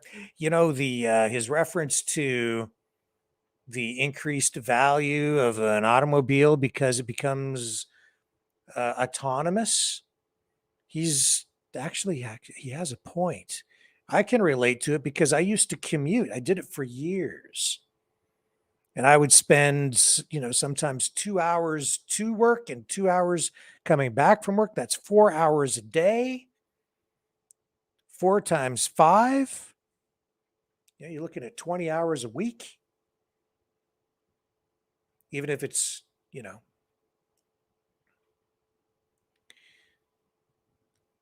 that's that's a part-time job. I used to hate commuting. I used to think of all the time that I spent in the car behind the wheel, going up and down the highway to and from work. And I thought of all the other things I could be doing, all the other ways I could be productive, all the wasted time. It wasn't healthy either, I can tell you. But if you have a car that can drive itself, it's like having a chauffeur. That's why rich people hire chauffeurs. They sit in the back seat. And if you're a CEO of a company or a big executive, you know, you can sit back there. Your time is too valuable to waste it sitting behind the wheel of the car. You need to be working. You're being paid huge money in some cases, millions of dollars in many cases. So your cost per minute is huge. To waste it sitting behind the wheel of a car? That's why they hire a chauffeur, so they can continue working while they ride. Don't drive. That's also why business executives, CEOs sometimes purchase jets, because their time is so valuable. It's actually more cost effective for them to have their own jet, so they don't have to stand in line at the airport, fly commercial, and try to be economical. It costs too much money because their time is too valuable. So they'll buy a jet, skip the queue, get right on your private jet, fly off to wherever you have to go, sit back, work on the plane while you're in transit, arrive, get into a car that's driven by somebody else, continue to work until you get to your destination. You can be making phone calls, tapping on a computer, using Bluetooth connectivity to then get up into the net. That's why they do it. So if you have a car that's able to drive itself, now suddenly your time is reclaimed. You could sit behind the wheel of the car. I'll tell you this, though, I still don't like it. I like to be able to drive. I like to be in control. I'm not a big fan of it. I see the time reclamation. I see the advantages, and I still don't like it. I guess I'm just a Luddite like many of you. I don't want change. I don't like change. It does frighten people. Makes people feel very unstable. I get it. I totally get it. And what I'm really afraid of is that once we see autonomous driving become normalized and become the norm, I'm afraid that they'll outlaw humans behind the wheel. They'll say it's a safety issue. I want to be able to drive a car because I enjoy it. Not the commuting part, just driving. I enjoy it. Oh, please don't take my pleasure away. Please. Now, folks, we are going to be jumping off YouTube shortly because we're going to be talking about the Durham report, and I don't know what the rules are anymore. So we're just not going to take any chances. We're going to flip over just to Rumble and Twitter very shortly, and I will put the link to the Rumble channel in the description here shortly. However, what I do want to do is do what I promised last night. I want to share a little clip from a new documentary that, again, Lori sent it over to me, but it's our friends, Tyler and Caleb, over at the Center for Political Innovation. They have a new video out, and I thought, well, we better give them a plug here on the program because they're actually pretty good guys in a totally different perspective on politics and everything that comes with that. Let me just find the clip here. Where did it go? Here, I will find it in short order for you. I'll tell you what, let's run this little promo, and then when we come back, we'll go to the we'll give you a little preview of this new documentary put up by the Center for Political Innovation. Don't go away.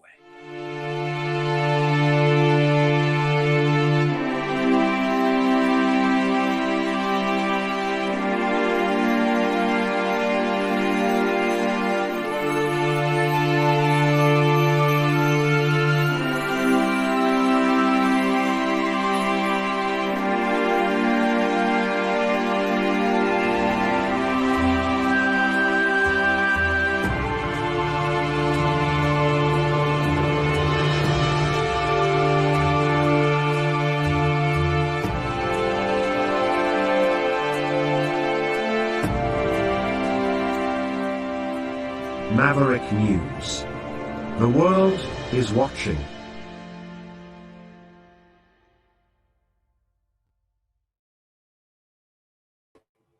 Okay, I'm back. Okay, I have it queued up for you. I'll also put the link in the description here.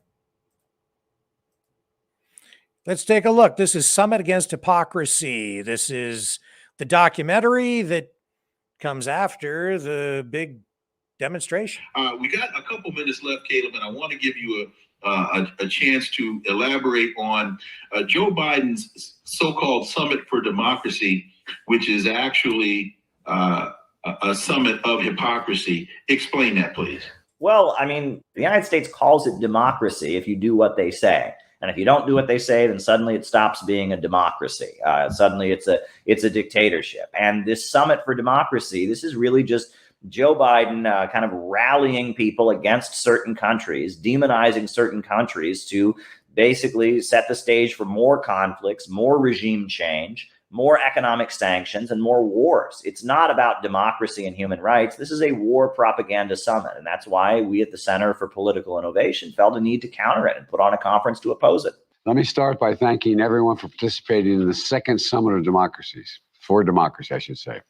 But more importantly, thank you for the work you've put in over the last 15 months to deliver on commitments you made to each other and to our peoples for the first summit from the first summit of democracy.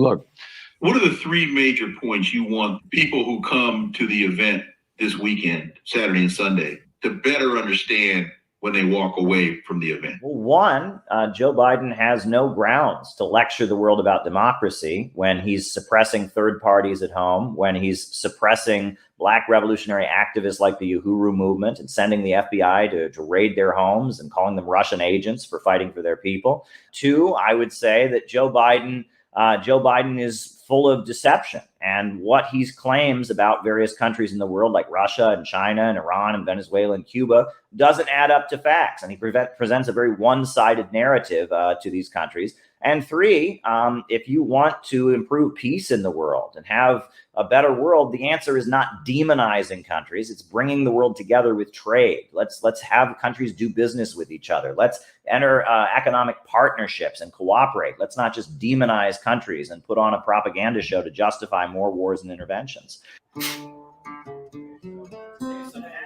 So there's a little taste of this documentary, and the link is in the comments section.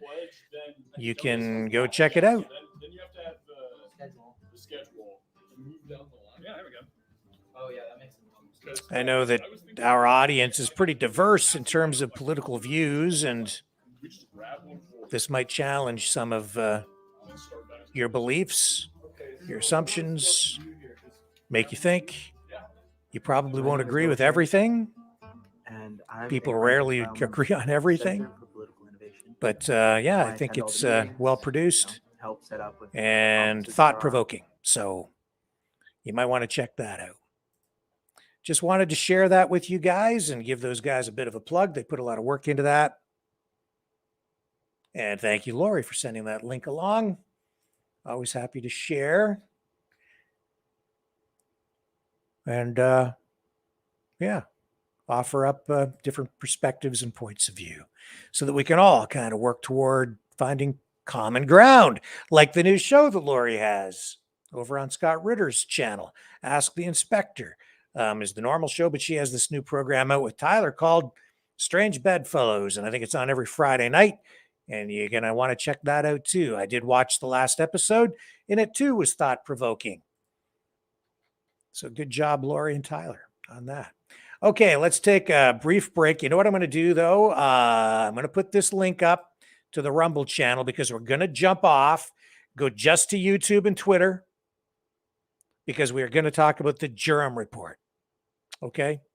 And, you know, as soon as we start talking about that, and then the next thing you know, Donald Trump says something that gets us banned. So it's like, oh boy, better be careful. Yeah, I have a bunch of reactions to it, and I have a comment to go with this tonight. I have to say my piece. So here you go. There's the link in there in the description. And let's do this and do that. And then when we come back, we'll be off YouTube. Sorry, YouTube. Come on, everybody. Over to Rumble. Over to Rumble. If you haven't subscribed on YouTube yet, please do that. Subscribe, hit the like, and ring the bell for notifications on YouTube. Then go over to Rumble. I just put the link in the chat on YouTube. So you have that now. And then everybody go to Rumble. And we'll continue the broadcast over there. We can talk about things that we can only talk about on Rumble. Don't go away. I'll be right back.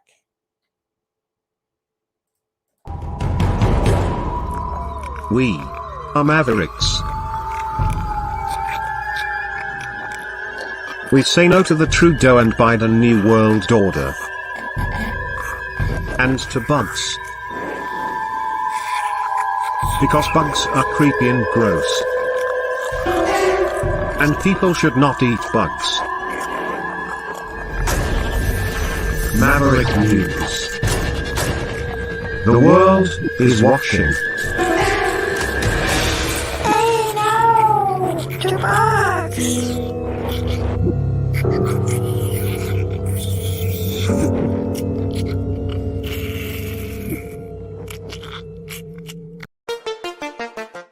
The New World Order. Government overreach. The Great Reset. Mainstream media lies. Now more than ever, independent voices are needed. Donate now at freedomreporters.com. That's freedomreporters.com. Maverick News. The antivirus program for your mind.